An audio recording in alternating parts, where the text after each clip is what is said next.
بسم اللہ الرحمن الرحیم. السلام علیکم ناظرین, آپ پروگرام دیکھ رہے ہیں کلیش. میں عمران خان ہوں. یہ اسپیشل انٹرویو ہے پرائم منسٹر آف پاکستان کا. السلام علیکم سر, بہت شکریہ آپ کا. وعلیکم السلام.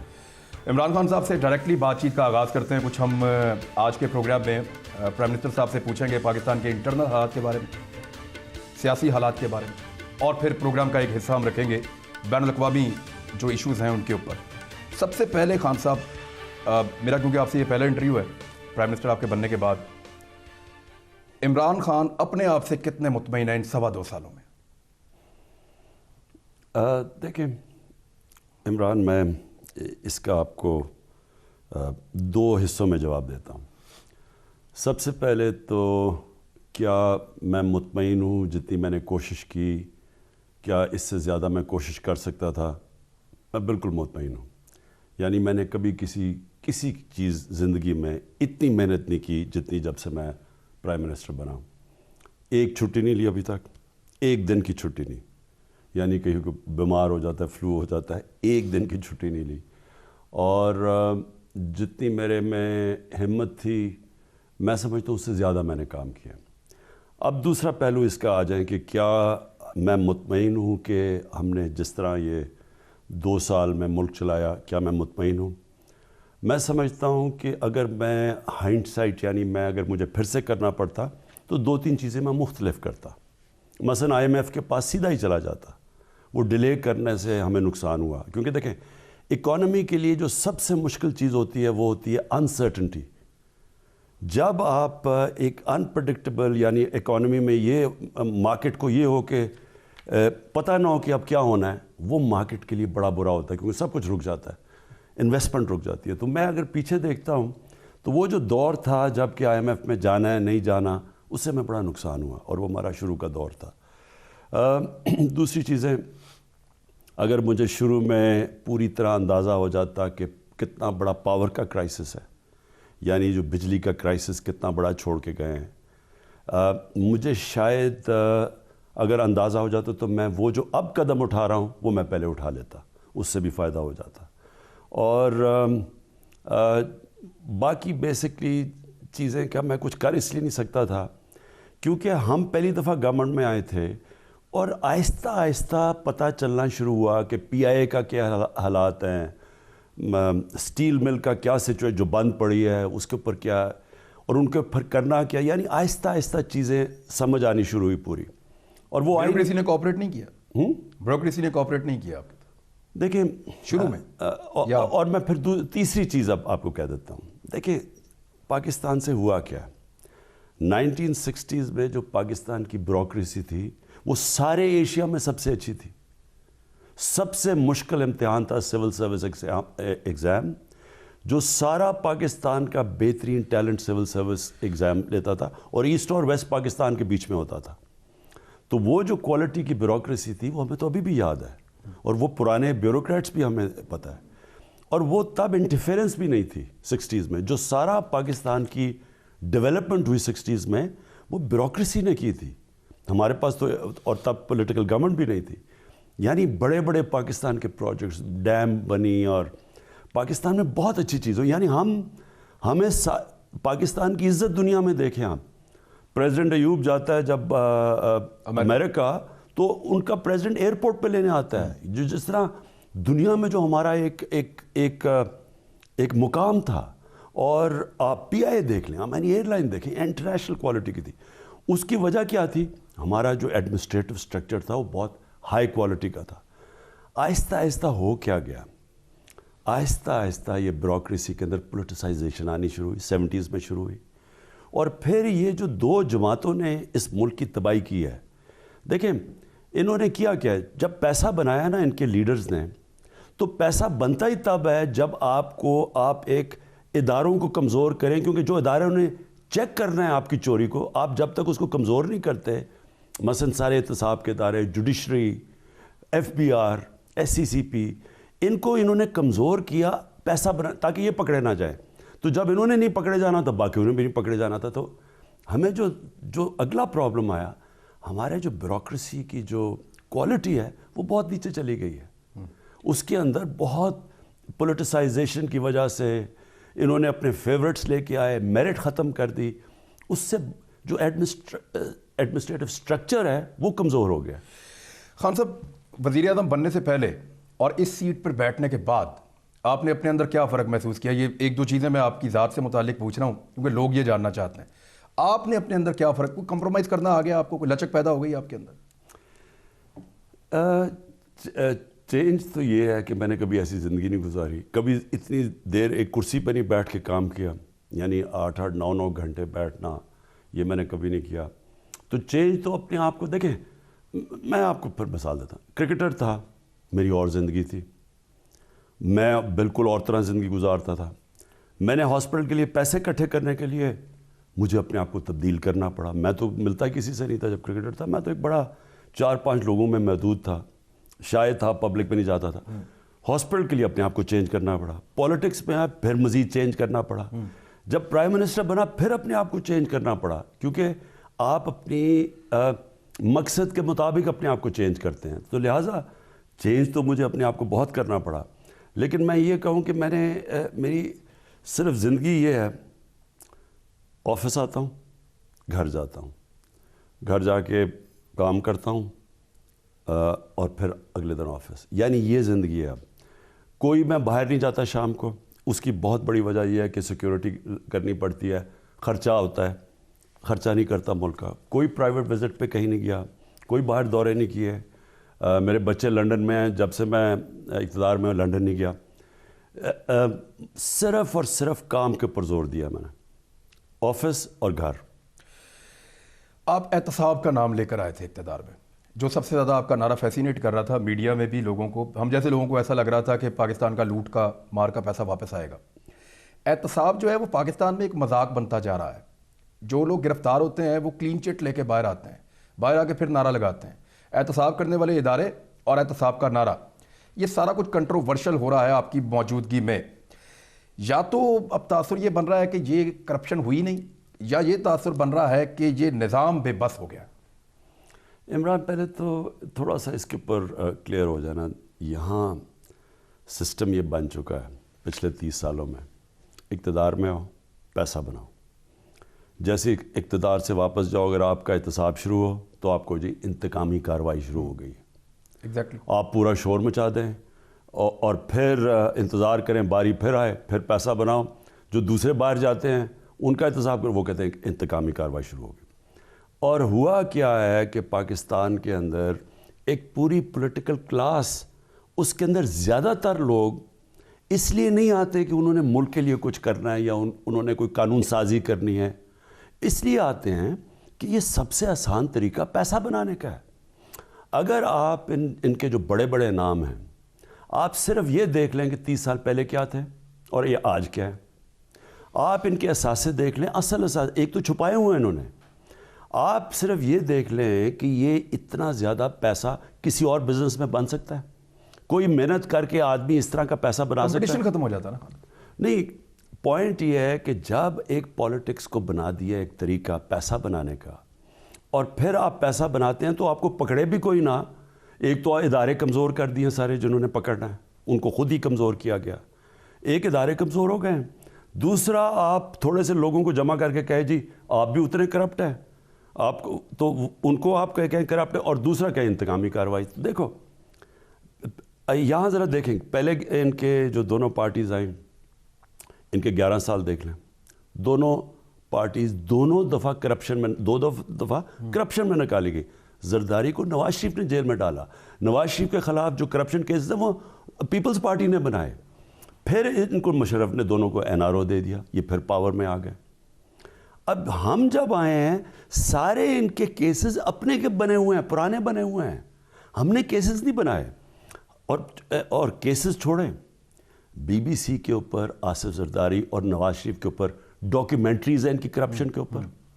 ان کے اوپر باہر کتابیں, ایک کتاب ہے ایک کیپٹلزمز ایکلیز ہیل, ریمنڈ بیکر کی, پورا چیپٹر ہے ان دونوں کی کرپشن پہ, جو ان کے پہلے دو دور تھے. ان کے اوپر مضمون لکھے ہوئے ہیں ان کی کرپشن پہ. جتنے بھی کیسز ہیں جو اب ہماری گورنمنٹ آئی ہے, سارے پرانے بنے ہوئے ہیں ان کے دور کے.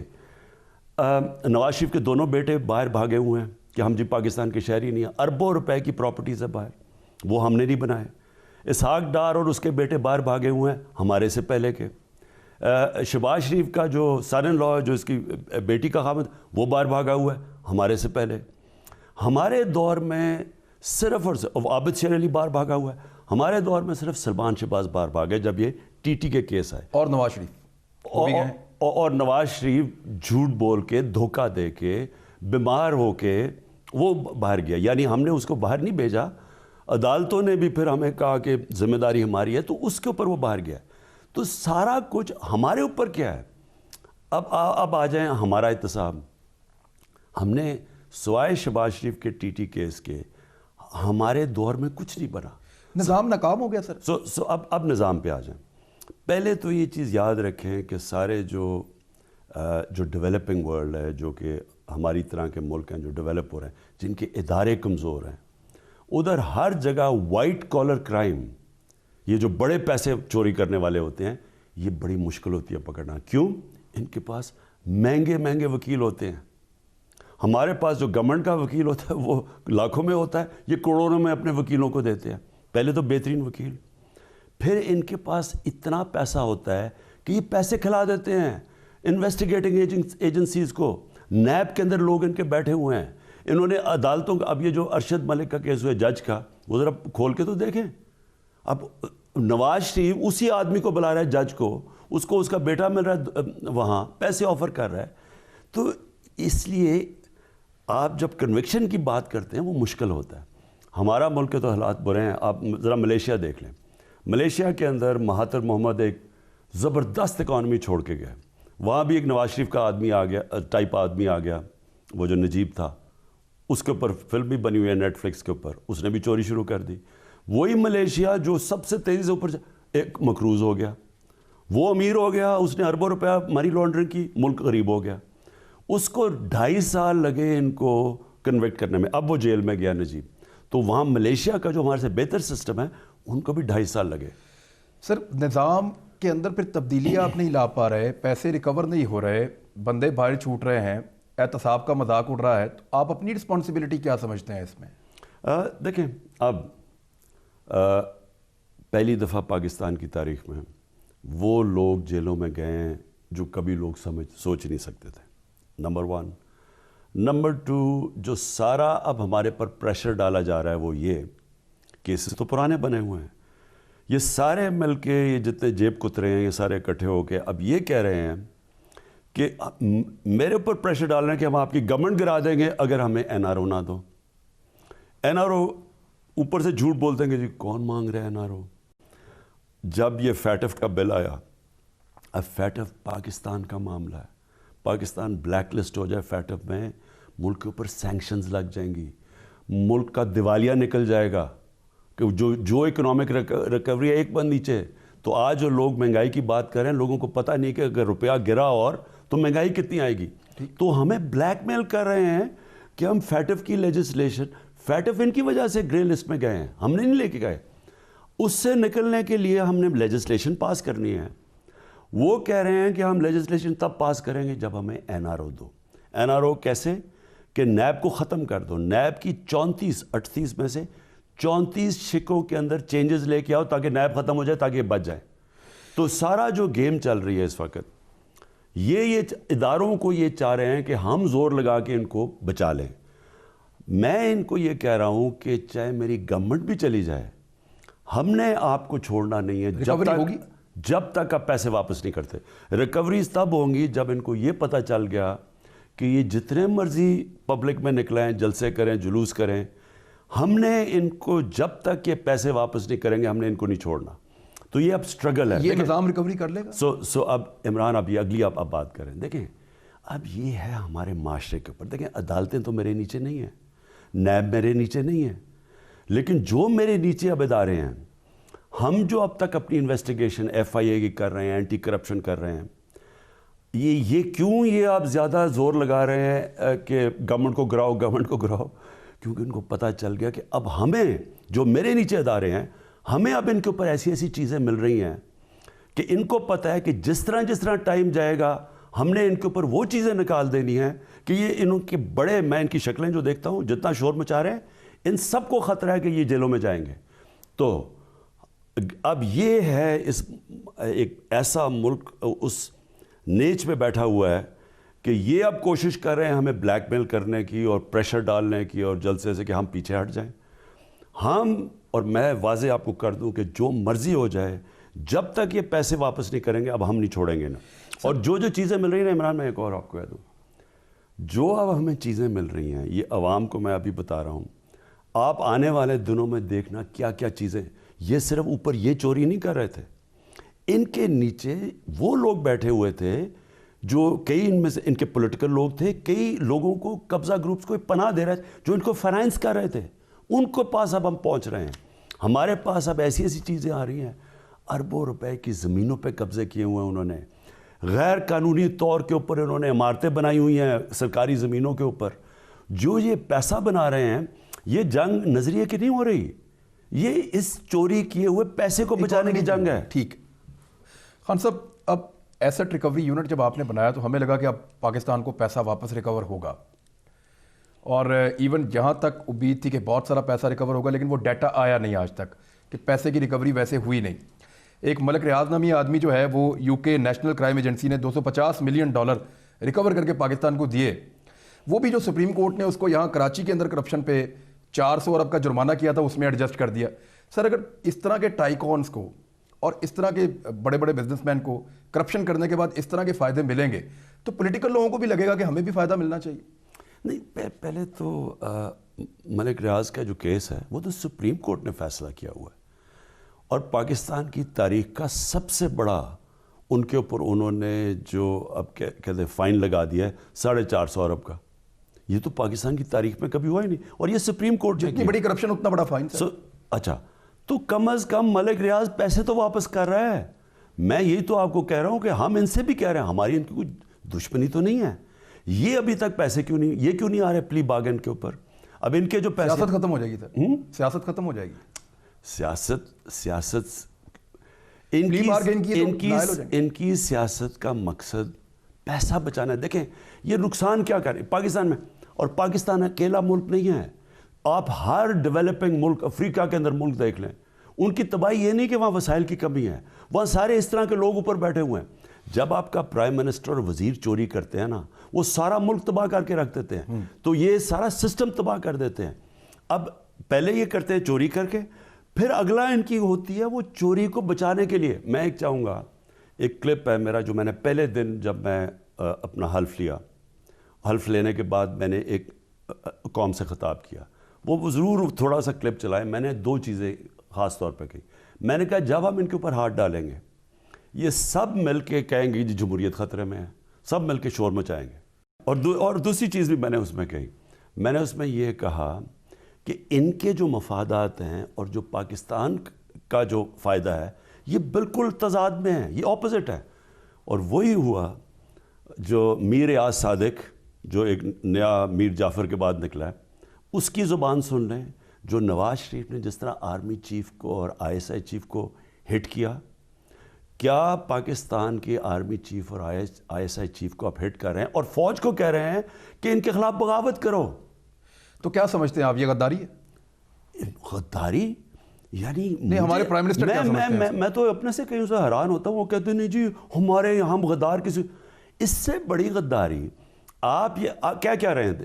آپ جب کہہ رہے ہیں کہ آرمی چیف اور ISI چیف کے فوج کو کہہ رہے ہیں کہ یہ 2 گندے ہیں باقی سے فوج ٹھیک ہے, آپ یہی کہہ رہے ہیں نا کہ فوج ریپلے. اب کیا فوج کوئی ایک ڈیموکریٹک پولیٹیکل پارٹی ہے جو نو کانفیڈنس موشن کرے گی؟ فوج کو آپ کہہ رہے ہیں کو کریں ان کے اگینسٹ, آپ فوج کو کہہ رہے ہیں کہ آرمی چیف کے خلاف بغاوت کرو. اس سے بڑی غداری کیا ہے؟ تو سر ایک مقدمہ ہوا, اس کے ساتھ تو آپ کی پارٹی کھڑی نہیں ہوئی سر, سوائے شبلی فراز کے کوئی بندہ, یا یہ آپ کے ایک شہباز گل صاحب ہیں, 1-2 اور لوگ ہیں, باقی سارے اس مقدمے سے بھاگ گئے تھے آپ کے لوگ. کون سا مقدمہ؟ جو نواز شریف کے اوپر ایک مقدمہ ہوا, اس کو بعد میں تو سب بھاگ گئے, کسی نے اس کو سپورٹ ہی نہیں کیا. میں اس کی بات نہیں کر رہا, میں صرف سیدھی آپ سے بات کر رہا ہوں کہ پاکستان کا کیا یہ انٹرسٹ ہے کہ ایک آدمی چوری کر کے پیسہ باہر بیٹھا اور چوری کے گھروں میں لگژری فلیٹس میں میفر میں بیٹھا ہو باہر, اور وہاں جا کے پاکستان کو کہہ رہا ہو کہ آرمی کو کہہ رہا ہو کہ بغاوت کرو, اور پھر جوڈیشری کے اندر پھوٹ ڈالے, ایک جج کا نام لے رہا ہے اور کہہ رہے وہ بڑا اچھا جج ہے, اور وہ جو سٹنگ چیف جسٹس جس نے ججمنٹ دی تھی اس کے اگینسٹ پینما میں اس کو کہہ رہا ہے کہ غلط دی تھی, اور پھر وہ اپنی پارٹی کے ورکرز کو کہہ رہا ہے کہ جی کھڑے ہو جاؤ, گورنمنٹ گرا دو, اور خود جا کے گیدڑوں کی طرح باہر بیٹھ گیا. کبھی سنا ہے ایسا لیڈر کہ خود دم دبا کے باہر بیٹھا ہوا ہے, بیٹے بھی باہر رکھے ہوئے ہیں, بیٹی کو یہاں رکھا ہوا ہے کیونکہ پتہ ہے کہ ہم خواتین کے اگینسٹ ایکشن نہیں لیتے, ہم احترام کرتے ہیں, اس کو یہاں بٹھایا ہوا ہے اور وہ اٹیک کر رہے ہیں فوج کے اوپر. خان صاحب ایک گزارش, ہمارے پرائم منسٹر یہ سمجھتے ہیں کہ نواز شریف غداری کر رہے ہیں.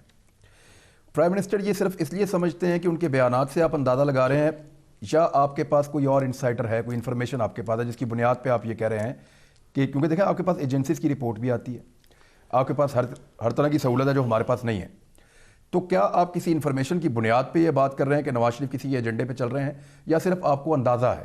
دیکھیں عمران, دو مختلف چیزیں ہیں.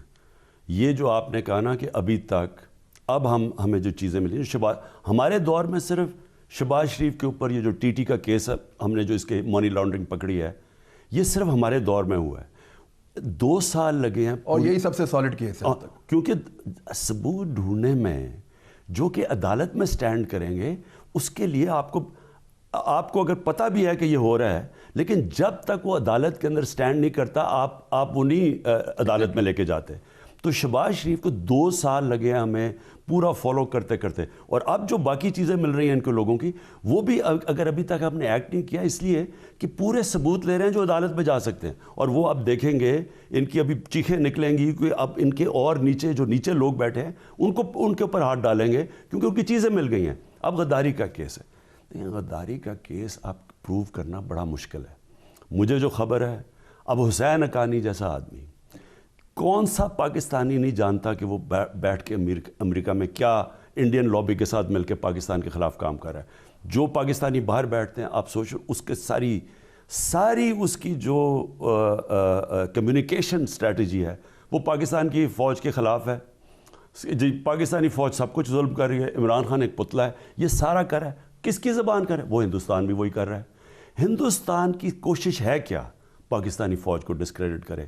پاکستانی فوج کو ڈسکریڈٹ کر کے کیا ہوگا؟ اگر پاکستان کی فوج اگر اس وقت کمزور ہو جاتی ہے, ہندوستان پاکستان کے 3 ٹکڑے کرنا چاہتا ہے. ان کے تھنک ٹینکس کی سٹیٹڈ پالیسی ہے یہ. کبھی بھی 73 سال میں اتنی اینٹی پاکستان اور اینٹی مسلمان حکومت آئی نہیں جو یہ نریندر مودی کی حکومت ہے.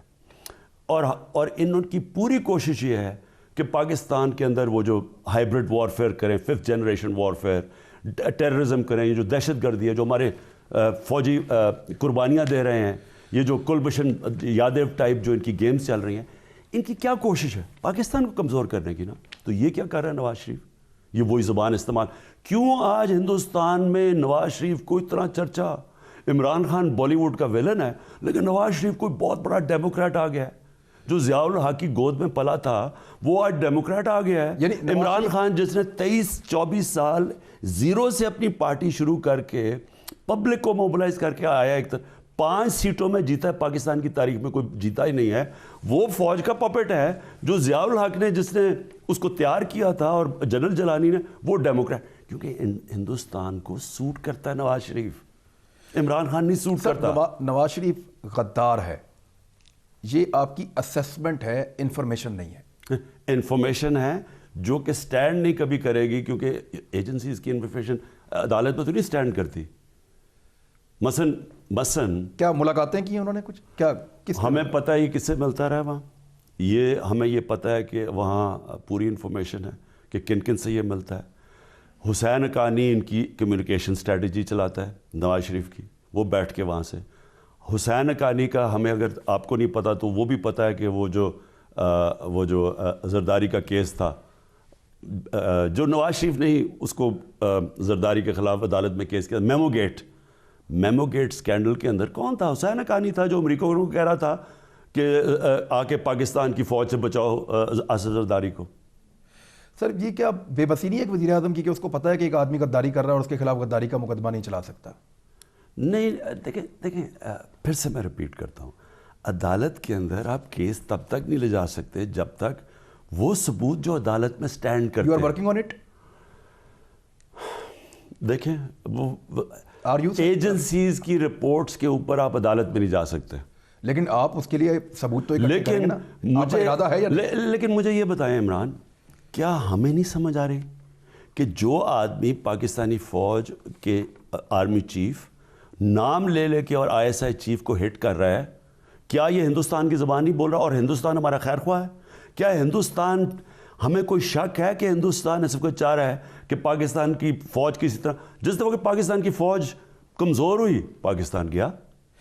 ایک منٹ دیکھیں, لوگوں کو کیا نظر نہیں آ رہا کہ کوئی بھی طاقتور مسلمان دنیا میں ایک پوری سازش ہے کہ وہ ملک چلے نا. ایران عراق کی جنگ ہوئی, ہمیں نہیں پتہ ہمارے سامنے کس نے کروائی. عراق کو پھر عراق اور ایران ہی تکڑے ملک تھے نا, وہ دونوں کو کمزور کیسے کیا گیا اور ایران کے اوپر پورا کیسے زور لگایا گیا. سیریا کے اندر وہ فورس تھی وہ ختم کی گئی. مصر کو کیسے کنٹرول, یعنی لیبیا کو بھی, لیبیا میں, صومالیہ میں, افغانستان, ہمیں نہیں پتہ کیا ہو رہا ہے. تو پاکستان کیوں بچا ہوا ہے؟ ایک فوج کی وجہ سے. ہماری ایک اللہ کا کرم ہے کہ ایک طاقتور فوج ہے دنیا میں, نیوکلیر آرمڈ ہے, جو ہمیں بچا کے رکھا ہوا ہے. اگر کوئی اپنی چوری بچانے کے لیے, مجھے بلیک میل کرنے کے لیے, ایک اداروں کو بلیک میل کرنے کے لیے, اپنی صرف کہ ہم اس کی چوری بچا دیں, یہ کیوں چپ کر کے بیٹھا ہوا تھا باہر جا کے؟ جب یہ شروع میں گیا اور اس کی بیٹی کیوں چپ کر کے بیٹھے ہوئے تھے؟ پوری کوشش کر رہے تھے NRO لینے کے لیے, پورے بیک ڈور چینلز میں گھسایا ہوتا کہ کسی طرح ان کو بچا لیا جائے. جب پتہ چلا, جب فیٹف کے لیجسلیشن کے بعد پتہ چلا کہ عمران خان نہیں چھوڑنے لگا, اس کے بعد انہوں نے پہلے تو میرے اوپر اٹیک, تو میرے اوپر آ رہے ہیں ابھی بھی مجھے جی گورنمنٹ گرا دیں, پھر انہوں نے اٹیک کیا پاکستانی فوج کے اوپر اور پاکستان کی عدلیہ کے اوپر. سر کیا یہ سچ ہے کہ نواز شریف صاحب جب بیماری کی وجہ سے پاکستان سے باہر جا رہے تھے, چاہے اس کو بہانہ کہیں آپ نے تو انسانی ہمدردی پہ بھیجا, آپ نے کہا تھا اس وقت آپ پہ غیر ملکی دباؤ بھی تھا کہ ان کو باہر نکالو؟ دیکھیں عمران, میں آپ کو ایک بات بتاؤں, چاہے آپ ملک کا نام نہ لیں, لیکن میں آپ کو ایک چیز بتاؤں, غیر ملکی دباؤ اس وزیر اعظم کے پاس آتا ہے جس کا مال باہر پڑا ہو, پیسے باہر پڑے ہوں, جس کی بڑے بڑے اثاثے ہوں اور وہ اثاثے بتا نہ سکے کدھر سے آئے ہیں. اگر میری بھی لنڈن میں نواز شریف کی طرح اربوں روپے, یہ جو میرے اس کے جو بیٹے ہیں, اربوں روپے کے یہ اثاثوں ان کے ہیں, ان کی جو بزنسز ہیں, بزنس کیا ہے, یہاں سے پیسہ چوری کر کے وہاں ریل اسٹیٹ میں ڈال دیا, یہ بزنس ہے ان کی. اور جو یہ گھروں پہ رہتے ہیں اور یہ کوئی بتا ہی نہیں سکتا, یہ بتا ہی نہیں سکتے کہ پیسہ کدھر سے آیا. یہ اس کے بیٹے کیوں باہر بھاگے؟ بیٹے اس لیے باہر بھاگے کہ انہوں نے, جب وہ کیس ہوا پینما کا, تو ان کو پتہ چل گیا کہ انہوں نے بیٹوں کو بلایا کہ بتائیں جی جواب دیں, وہ دونوں باہر بھاگ گئے. اسحاق ڈار کیوں باہر بھاگا ہوا ہے؟ یہ بتا ہی نہیں سکتے پیسے کدھر ہیں. جب آپ یہ نہیں بتا سکتے کہ آپ کے اثاثے کدھر سے آئے ہیں, آپ ان کے سامنے کھڑے ہی نہیں ہو سکتے. دباؤ آ جاتا ہے. پرائم منسٹر عمران خان پہ یہ دباؤ نہیں آ سکتا. میرے اوپر کس نے دباؤ ڈالا؟ میرا جینا مرنا پاکستان, کوئی سارے اثاثے میرے پاکستان میں ڈکلیئرڈ ہیں, مجھے کس چیز سے ڈر ہے؟ سر یہ بات مانی ہوئی ہے, تسلیم شدہ, کہ آپ کے اوپر آپ کی ذات کو لے کر وہ دباؤ نہیں ڈال سکتے. لیکن یہ بھی آپ کو ماننا پڑے گا کہ آپ کے ملک کے بہت سارے معاملات ان کے ساتھ مل کر چلتے ہیں. کوئی آپ کو پیٹرول دیتا ہے, کوئی آپ کو پیسے دیتا ہے, کوئی آپ کو سپورٹ کرتا ہے, کہیں پہ آپ کے لاکھوں لوگ کام کرتے ہیں ان ملکوں کے اندر, تو ان کے پاس یہ اسٹریٹجی تو ہوتی ہے دباؤ بڑھانے کی آپ کے اوپر یا آپ کی اسٹیبلشمنٹ کے اوپر. میں اس دباؤ کی بات کر رہا ہوں کہ کیا دباؤ, ریکویسٹ, یہ چیزیں تھیں؟ دیکھیں نا, دو ہی دباؤ ہو سکتے ہیں. ایک کہ باہر آپ کا پیسہ پڑا ہوا ہے تو اس کے ذریعے آپ کو کنٹرول کریں, جو یہ سارے کنٹرول ہوتے ہیں. ٹھیک ہے. یہ دوسری بلیک میلنگ. اور یہ یاد رکھیں کہ ان کا کلیش فوج کے ساتھ ہوتا کیوں ہے؟ ہوتا ہے اس لیے کہ فوج کو سب پتہ ہوتا ہے. ISI کو ان کی سارے باہر کے اثاثوں کا پتہ چل جاتا ہے. وہ اور بات ہے کہ عدالت کے اندر وہ جب تک آپ کے پاس وہ بلیک اینڈ وائٹ انفارمیشن جو عدالت میں, وہ مشکل ہوتا ہے, لیکن پتہ چل جاتا ہے کیونکہ یہ کس کے. لنڈن میں آپ چلے جائیں, آپ کو ایسٹ اینڈ میں چلے جائیں, بجائے یہ کس کا ٹاور ہے, یہ شہباز شریف کا ٹاور ہے, لوگ بتا دیں گے آپ کو. لیکن کیونکہ آف شور بینامی ہوتے ہیں, آف شور کمپنیز میں ہوتے ہیں, اس کو ثابت کرنا مشکل ہوتا ہے. یہ پینما کے اگر وہ انکشاف نہ ہوتا تو یہ 4 لنڈن کے اپارٹمنٹس کا بھی نہیں ہمیں پتہ چلنا تھا, وہ تو باہر. اب دوسرا ان کے اوپر میرا پریشر کیا ہوگا؟ کرسی چلی جائے گی, مجھے فکر ہی نہیں. یہی ہے نا کہ آپ کی کرسی چلی جائے گی تو مجھے تو اس کی فکر نہیں. یہ میرے پر کیا پریشر ڈال رہے ہیں سارے چور اکٹھے ہو کے کہ جی اس کی کرسی گرا دو. گرا دیں, میں نے نہیں ان کو چھوڑنا. یعنی پوائنٹ یہ ہے کہ اگر مجھے یہ بلیک میل کر رہے ہیں کہ جو جنرل مشرف نے کیا کیا، دونوں دفعہ پہلے کلثوم نواز نکلی تھوڑی سی، اس سے ڈر کے اس کو باہر بھجوا دیا سعودی عربیہ، پھر جب وہ وکلا کی موومنٹ ہوئی آصف زرداری کو این او دے دیا. سن لیں، اور وہ کیوں دیا؟ اپنی پاور بچانے کے لیے. میں اگر مجھے یہ کوئی کہے کہ آپ نے اپنی پاور بچانی ہے یا ان کو این آر او دینا ہے، میں کسی صورت ان کو این آر او نہیں دوں، بے شک پاور چلی جائے. خان صاحب آپ کو بلیک میل کیا جا سکتا ہے اور آپ کو کیا بھی گیا. آپ ایک میٹنگ میں جانا چاہ رہے تھے ملائیشیا اور آپ کو روک دیا گیا تھا، آپ نہیں جا پائے. میں اس کی بات کر رہا ہوں کہ ان ٹولز کو استعمال کر کے کوئی ریکویسٹ آپ کے پاس موجود تھی کہ نواز شریف کو جانے دو؟ دیکھیں عمران، میں آپ کو ایک سچ بات بتاؤں، میں جو ان 2 سالوں میں جو مجھے سب سے تکلیف دہ چیز ہوئی ہے نا، وہ یہ کہ ہمیں جب باہر کے ملکوں کے سامنے ہاتھ پھیلانا پڑتا ہے. ٹھیک، یہ مجھے، یعنی میں نے اپنی ساری زندگی کبھی کسی کے سامنے ہاتھ نہیں بنایا. میں اپنے باپ سے پیسے نہیں مانگتا تھا، میری ماں مجھے زبردستی پیسے دیتی. میں چھوٹا 18 سال کی عمر کے بعد میں نے کبھی کسی سے، اس کے بعد میں نے اپنی کمائی شروع کر دی، کرکٹ پروفیشنل ہو گیا.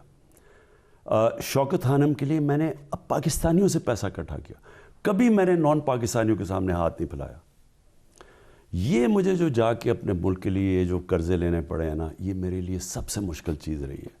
یہ میں نے اپنی انا کو ختم کر کے اپنے ملک کے لیے کیا.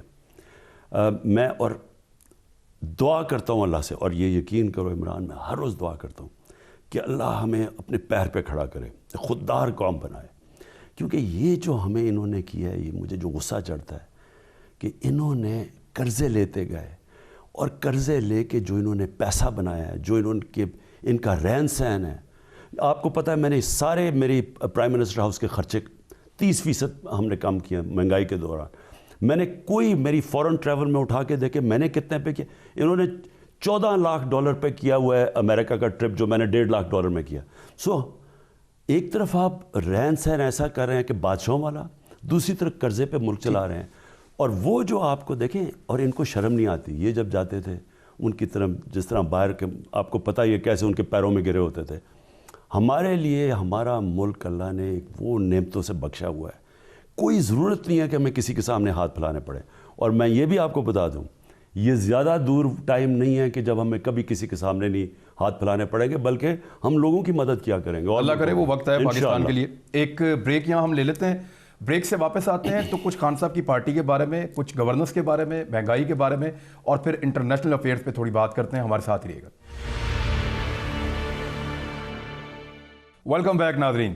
Prime minister of Pakistan Imran Khan صاحب سے ہم بات کر رہے ہیں، اور اب آ جاتے ہیں تھوڑا سا پارٹی ایشو پہ بھی. خان صاحب ایک کویسچن ہے بہت لوگوں نے پوچھا، میں آپ کے سامنے رکھ دیتا ہوں.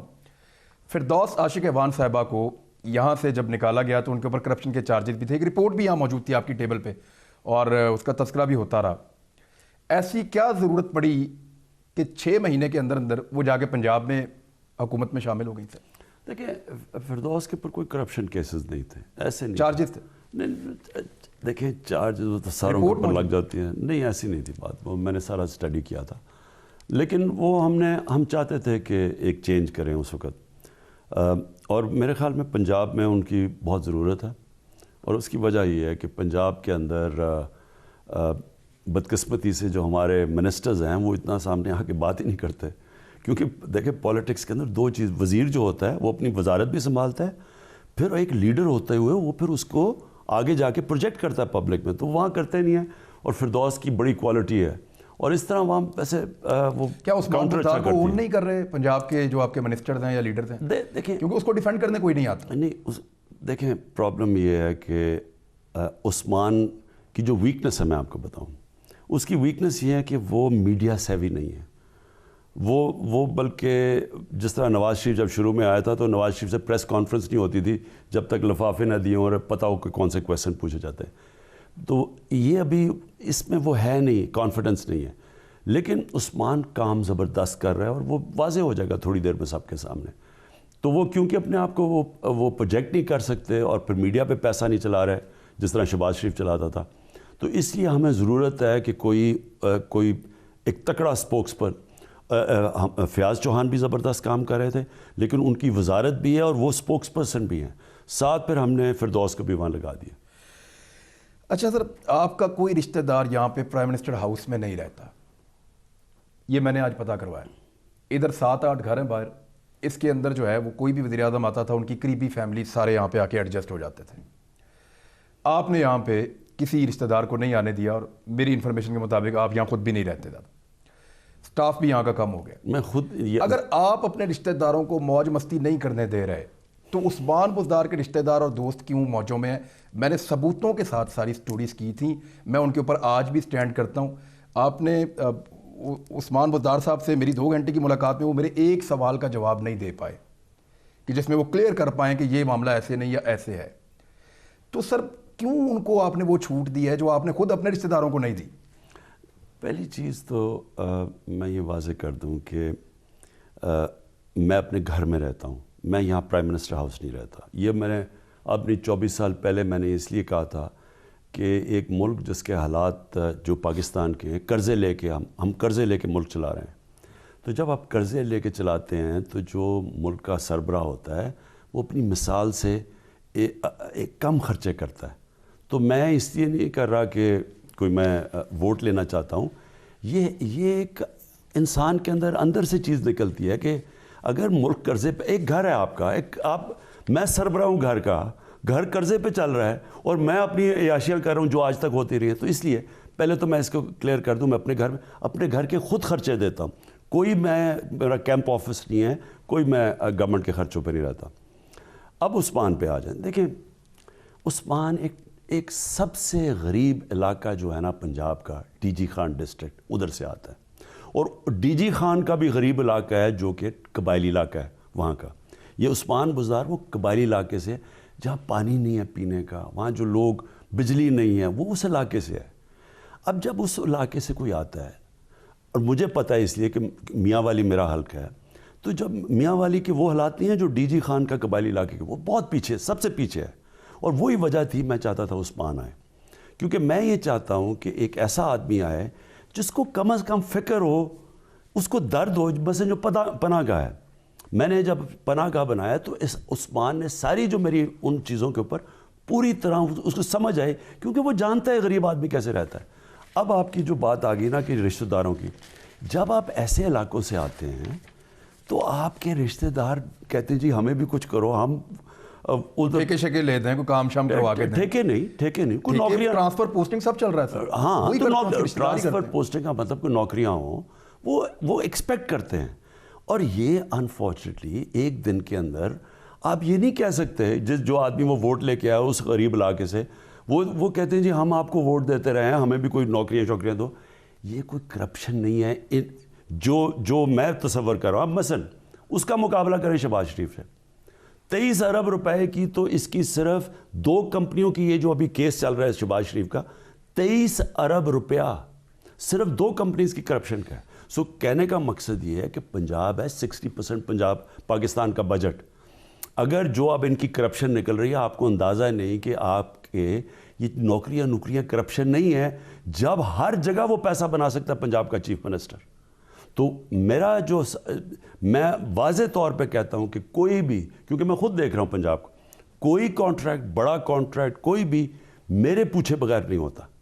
اس لیے مجھے پورا یقین ہے کہ کوئی قسم کی جو کرپشن ہو رہی تھی پہلے وہ نہیں ہو رہی اب پنجاب میں. چھوٹی موٹی, وہ دیکھیں ہمارا ایک سسٹم بنا ہوا ہے. عمران میری پہلے بات سنیں. دیکھیں کرپشن یا تو ہوتی ہے یا نہیں ہوتی سر. نہیں عمران میری پلیز آپ بات سن لیں.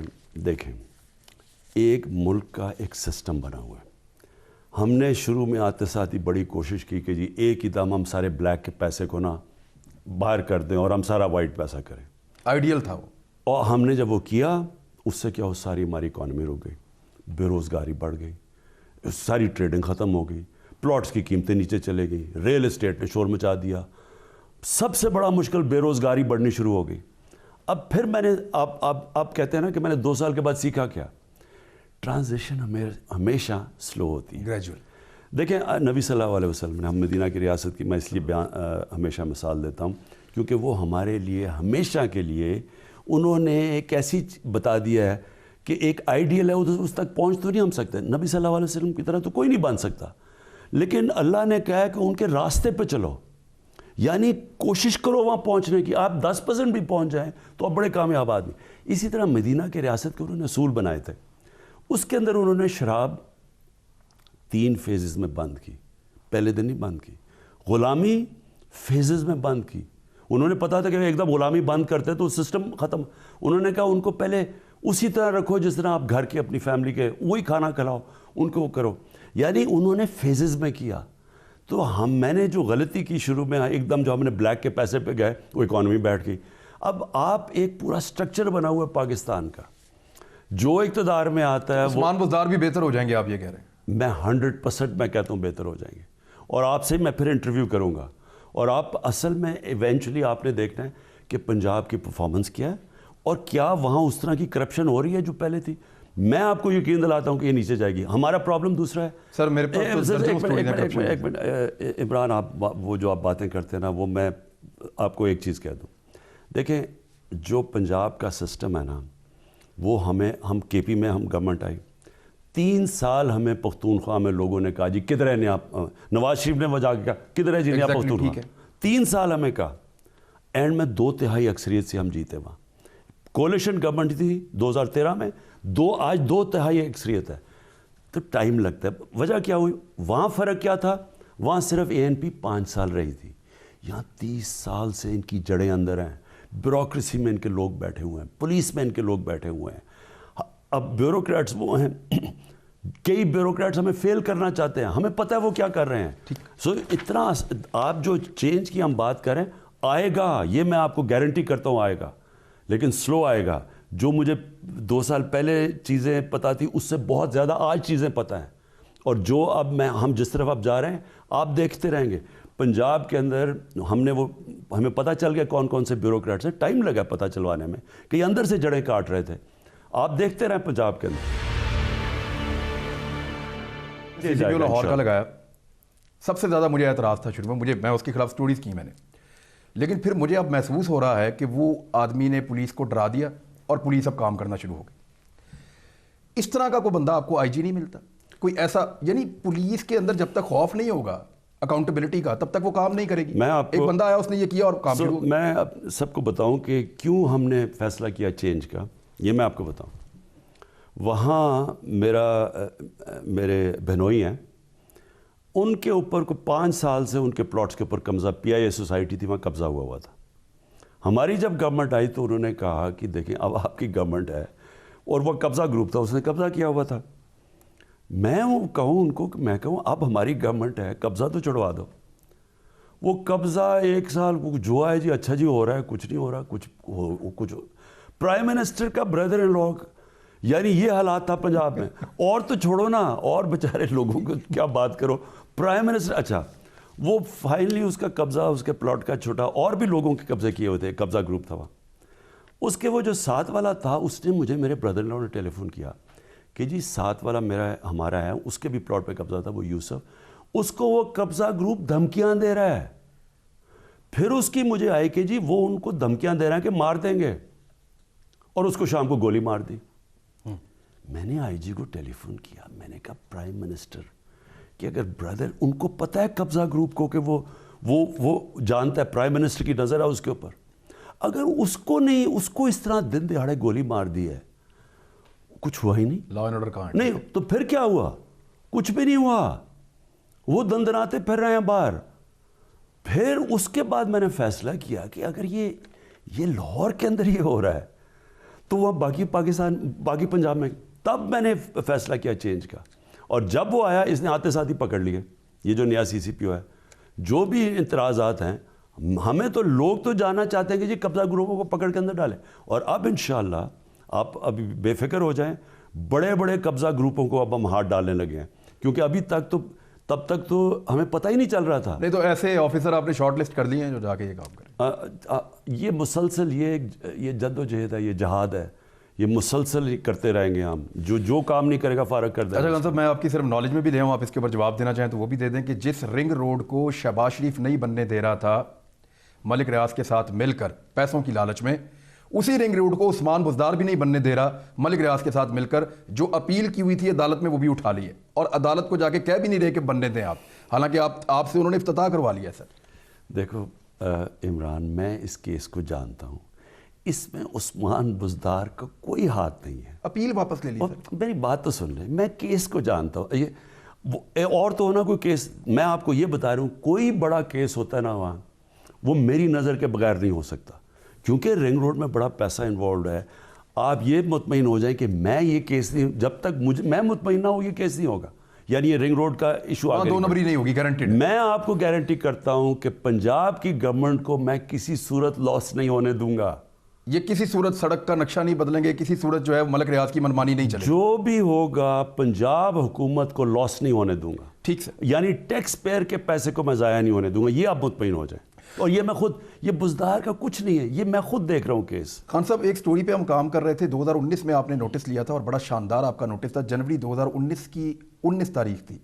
آپ نے کہا تھا کہ کیمبرج انالیٹیکا اور رابرٹی گلوبل, یہ 2 لابنگ فرمز تھیں, انہوں نے نون لیگ کے ساتھ مل کر, اس دور کی آئی پی اور نون لیگ نے مل کر ان کو پیسہ دیا تھا کہ سرکار کا پیسہ تھا اور نون لیگ کی پروجیکشن تھی, اور یہ کام ان سے کروایا گیا تھا. آپ نے کہا تھا اس کی انکوائری کروائیں. سر آج تک رپورٹ نہیں آئی سر, تقریباً 2 سال ہونے والے ہیں. آئی بی نے کوئی رپورٹ آپ کو دی نہیں سر. عمران کس کس کی چیز کریں, مجھے یہ آپ بتائیں. 30 سال سے چوری کر رہے ہیں. میں آپ کو بھی بتانے لگا ہوں کہ ہمیں جو چیزیں ابھی ملی ہیں, جو اب ہم پہلے تو ہم نیب کے اوپر چھوڑا ہوتے, سارے کیسز نیب کے پرانے چل رہے تھے, ہمارا تو صرف یہ شہباز شریف کا کیس ہے. یہ جو اب ہم نے ایف آئی اے اور اینٹی کرپشن کے ذریعے جو انویسٹیگیشنز کروائی ہیں, آپ کا ذہن گھوم جائے گا جو جو چیزیں مل رہی ہیں. اربوں, یہ جو میں آپ کی بتا, ابھی آپ دیکھیں گے پکڑ دکڑ ہوگی. یہ جو سارے شور مچا رہے ہیں نا, یہ جیب کترے اکٹھے ہو کے, ان کو پتہ چل گیا کہ ہم پہنچ رہے ہیں. کیا کرنے جا رہے ہیں آپ ایسا؟ نئی عدالتیں, نئے پروسیکیوٹر کوئی انہانس کر رہے ہیں, کیا کر رہے ہیں؟ دیکھیں, جب آپ کا کیس پکا ہو جاتا ہے نا, جب وہ آپ کچھ سارے وہ ثبوت اکٹھے کرنے پڑتے ہیں جو عدالت میں سٹینڈ کرے, وہ ٹائم لگتا ہے. سر نیب کوٹ چاہیے مزید, وہ اس کے اوپر کچھ نہیں ہوا ابھی تک. وہ بھی ہوگا, لیکن دیکھیں جو پہلے کیس تو صحیح تیار ہو نا. یہ اب ہمارا تو قصور نہیں ہے, اگر نیب کیس نہیں بنا رہی صحیح اور وہ باہر آ جاتے ہیں تو ہم اس کا کیا کریں؟ سر اس کی رپورٹ جب آپ نے حکم دے دیا تو آپ کو کیوں نہیں ملی؟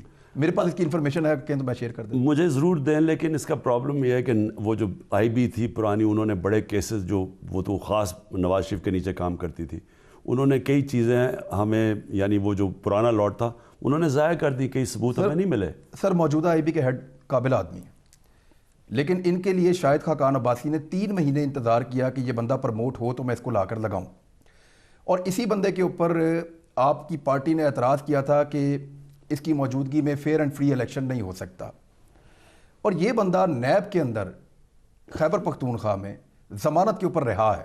سر ایسا بندہ آئی بی کا ہیڈ, سر دیکھیے عمران بہت امپورٹنٹ ہے, اس لیے پوچھ رہا ہوں. پلیز بات سن لیں. ہر کا یہ سلیمان کا خاص طور پہ میں نے پوری اس کی انویسٹیگیشن کر کے لگوایا. کئی دیکھیں, جب معاشرے میں اتنا زیادہ کرپشن ہوتی ہے اور غلط چیزیں ہوتی ہیں, پھر الزامات بھی بہت ہو جاتے ہیں. تو جب آپ کے اوپر, جب تک آپ کسی کے اوپر صحیح طرح انویسٹیگیٹ نہ کریں, اس کو کنڈیم نہیں کر سکتے. اب آپ کے سامنے ہے, مجھے پتہ ہے یہ سارا رنگ روڈ کا کیس, لیکن آپ نے سمجھا کہ عثمان بزدار کرے. مجھے تو ساری اس کی بیک گراؤنڈ پتہ ہے. سر جو بھی کر رہا ہے نا غلط کر رہا ہے, وہ ملک صاحب کو فائدہ. ابھی تو وہی کچھ نہیں ہے, ابھی تو ڈیبیٹ ہو رہا ہے کہ پنجاب کے لیے بہترین چیز کیا ہے. 7 سال سے ملک ریاض نے ٹانگا ہوا ہے. لیکن دیکھو نا, ایک عمران بات یاد رکھ لیں, کبھی فیصلہ نہ کریں جب تک آپ دونوں سائیڈز نہ سن چکے.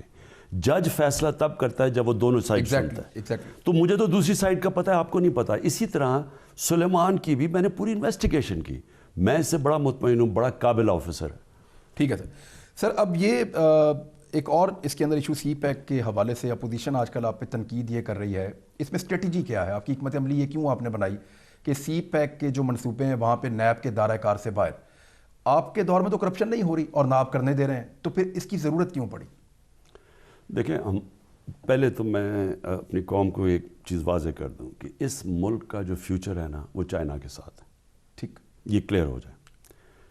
سی پیک اس کا ایک بہت بڑا حصہ ہے, بہت بڑا حصہ ہے جو ہمارا آگے چائنا سے ریلیشن شپ ہے. چائنا کے ساتھ جو چائنا کا ڈیولپمنٹ ماڈل ہے, اگر آج پاکستان نے کوئی بھی ڈیولپمنٹ ماڈل اپنانا ہے وہ چائنا کا ہے, کیونکہ چائنا نے 30 سال میں کہاں سے کہاں پہنچ گیا. ہم ویسٹرن ماڈل لے نہیں سکتے کیونکہ ان کے تو بڑے پرانے ڈیولپمنٹ ماڈلز ہیں, ان کے تو ایوولوشن بالکل مختلف ہے ہمارے سے. چائنا ہمیں سب سے قریب ہے ہمارے کہ جو ہمیں سوٹ کرتا ہے اس کو فالو کریں. اور پھر چائنا ایک بڑی تیزی سے آگے ترقی کر رہا ہے, ساری دنیا سے تیزی سے جا رہا ہے. تو اور پھر ہماری خوش قسمتی کہ جیو اسٹریٹجک سچویشن ایسا ہے کہ چائنا کو ہماری بھی ضرورت ہے. تو ہم جو بھی چائنا سے ہماری تعلقات ہیں وہ بڑے سینسٹیو ہیں, کیونکہ چائنا ایک اور طرح کی معاشرہ ہے. آپ ان کے ساتھ اس طرح نہیں ڈیل کر سکتے جس طرح اور کسی سے کرتے ہیں. آپ نے ان کی سہولت کے لیے جس طرح مثلا سعودی عربیہ ہے, وہ ہم ان سے مختلف ڈیل کرتے ہیں بنسبت اور معاشروں سے. چائنا سے ہماری بات چلتی ہے. ہم اس کو اور طرح دیکھیں گے کہ جو یہ انہوں نے کانٹریکٹ سائن کیے ہیں وہ ہم کبھی بھی پبلک میں لیکن اس کی شفافیت کے لیے کوئی آپ نے سسٹم تو بنایا ہو؟ نہیں, وہ ہے لیکن وہ پرائیویٹلی کر سکتے ہیں, ہم پبلک نہیں کر سکتے. جی ٹھیک ہے. خان صاحب ایک اور چیز اس میں, کیونکہ لوگوں کے دل کے بہت قریب ہے یہ واقعہ, کراچی میں ایک انسیڈنٹ ہوا, کیپٹن صفدر نے جا کے وہاں چھلانگیں لگائیں قائد اعظم رحمۃ اللہ علیہ بابا قوم کے مزار کے اوپر. بڑی تکلیف ہوئی پاکستانیوں کو, بڑی تکلیف ہوئی. اس میں دو سوالات بنتے ہیں, کیونکہ میں نے آپ سے سنا تھا کہ سب کے لیڈر ہوتے ہیں پولیٹیکل پارٹیز کے, میرا لیڈر قائد اعظم ہے. تو آپ اپنی پارٹی کے لیڈر ہیں, نواز شریف اپنی پارٹی کا سب, لیکن آپ نے کہا کہ میرا لیڈر قائد اعظم. تو آپ کے لیڈر کے مزار کے اوپر جو حرکت ہوئی اس کے بعد دو سوالات ہیں. ایک تو آئی جی کے ایشو کے اوپر آپ کا ایک کلپ نکال کے وائرل کیا جا رہا ہے اپوزیشن کی جانب سے, جہاں پہ آپ نے کہا مذائقہ خیز ہے کہ آئی جی کو کوئی اغوا کر لے, ایسا تو نہیں ہو سکتا. لیکن اب جو رپورٹ آئی ہے اس میں کچھ تھوڑا سا ڈفرینٹ چیزیں آ رہی ہیں اور ایسا لگتا ہے کہ آئی جی کے ساتھ زبردستی کی گئی ہے. بطور وزیر اعظم اس پہ اپنا سٹانس بتائیں, پھر جاتے ہیں بابا قوم کے مزار کی طرف. پہلے تو اس کے اوپر انویسٹیگیشن ہو چکی ہے, مجھے اس کا کوئی آئیڈیا نہیں تھا. یہ جو سب کچھ ہوا ہے, اگر میں ہوتا تو میں اس کے اوپر بالکل نہ ایکشن لیتا, میں اور طرح کرتا. کیونکہ پولیٹیکلی یعنی جو انہوں نے کیا وہاں اور قوم کو بڑا اس کا صدمہ ہوا, میں اس پہ رکھتا. کیونکہ دیکھیں ان کے اوپر ہیں کیسز, اربوں روپے کے کیسز ہیں.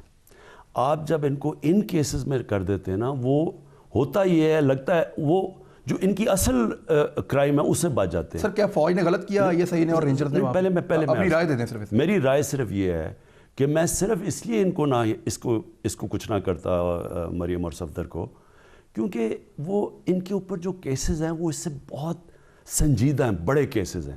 یہ اور طرح کا کیس ہے, یہ کوئی پبلک پیسہ نہیں. یہ تو انہوں نے ایک بڑا ڈس رسپیکٹ شو کیا ہے قائد اعظم. لوگوں کو غصہ تھا. ہاں, لیکن اگر آپ اس کیس کے اندر پکڑ کے ان کو اندر جیلوں میں ڈال دیتے ہیں, یہ بچ جاتے ہیں بنسبت کہ جو انہوں نے قوم کو اصل نقصان پہنچایا. میں یہ نہ کرتا. اس کے اوپر جو بھی ہوا پھر انہوں نے ایکشن لے لیا, ختم ہو گیا. لیکن میرے لیے کہ اس طرح کے کیسز میں ان کو فائدہ ہو جاتا ہے. خان صاحب دوسرا ایشو یہ جو اس پہ دوسرا سوال ہے, آئی جی معصوم نکلے, کیپٹن صفدر بے گناہ نکلا, تو بابا قوم کا بیٹا کون ہے جو یہ کہے کہ میرے باپ کے مزار کی بے حرمتی ہوئی ہے؟ کوئی اس پہ تو شور مچا, اس پہ بات ہی کوئی نہیں کر رہا. دیکھیں نا, میں یہی تو آپ کو کہہ رہا ہوں کہ ان کو فائدہ ہو گیا اس سے. یعنی وہ لوگ جو اس قوم کے کرمنلز ہیں ان کو فائدہ ہو گیا اس سے. مہنگائی پہ دو سوالات خان صاحب. آٹا اور چینی جو ہے وہ آپ کے ایکسپورٹ ہوا پہلے, پھر امپورٹ ہوا, قیمت بڑھ گئی پاکستان کے اندر. انفارچونیٹ ہے. ہم نے آپ سے سوال کیا, آپ نے کہا مافیاز ہیں. سر ہم مافیاز کا سنتے ہیں, لیکن آپ سے یہ ایکسپیکٹ کرتے ہیں کہ مافیاز گرفتار کر کے آپ ہمیں دکھائیں گے یہ مافیاز ہیں اور یہ اتنی ریکوری میں نے ان سے کر لی ہے. 2.25 سال میں نہیں ہو پایا. سر کیا ہم دیکھ پائیں گے آپ کے ٹینیور میں؟ دیکھیں, پہلے تو اس چیز کے اوپر کلیئر ہو جائیں کہ یہ آٹے کا کرائسس ہوا کیوں ہے. ہوا یہ کہ پچھلے 2 سال میں کلائمیٹ چینج کی وجہ سے, موسم کی تبدیلی کی وجہ سے ہماری اچھی بلی گندم بمپر کراپ ہوتے ہوتے وہ بارش, کٹائی ٹائم کے اوپر بارش آئی, ہماری نقصان ہو گیا. پرابلم کیا ہوا کہ جو پاکستان کا اسیس کرتا ہے کہ کتنی, یعنی اس باری گندم کی پروڈکشن کتنی ہونی چاہیے تھی, کتنی پیداوار ہونی چاہیے تھی, وہ سسٹم ہمارے پاس تباہ ہو چکا ہے. کیسے تباہ ہو گیا؟ 18th امینڈمنٹ آ گئی, چلا گیا صوبوں کے پاس. فیڈرل گورنمنٹ کے پاس تو کچھ بھی نہیں ہے سوائے فوڈ منسٹری ہے. جو اسیس کرتے ہیں وہ صوبے کرتے ہیں. اب صوبوں سے ہمیں انفارمیشن آتی ہے. جب صوبوں سے انفارمیشن آئی, یہ جب دوسری باری, پہلی باری انہوں نے انفارمیشن ہے کہ جو کوئی فکر ہی نہیں, ایکسپورٹ کر دو, وہ ایکسپورٹ کی. تھوڑی دیر کے بعد پتہ چلا کہ نہیں یہ غلط کر رہے ہیں, کیونکہ انہوں نے غلط اسیسمنٹ دے دی, پھر روکا. اس باری کیا ہوا, اس بار انہوں نے کہا جی کوئی فکر نہیں ہے گندم کی، ہمارے پاس ٹھیک ہو گیا گندم. پھر آیا کہ نہیں جی یہ تو 15 لاکھ ٹن کم ہوئی ہے، ہم نے کہا پرائیویٹ سیکٹر کو امپورٹ کر لو.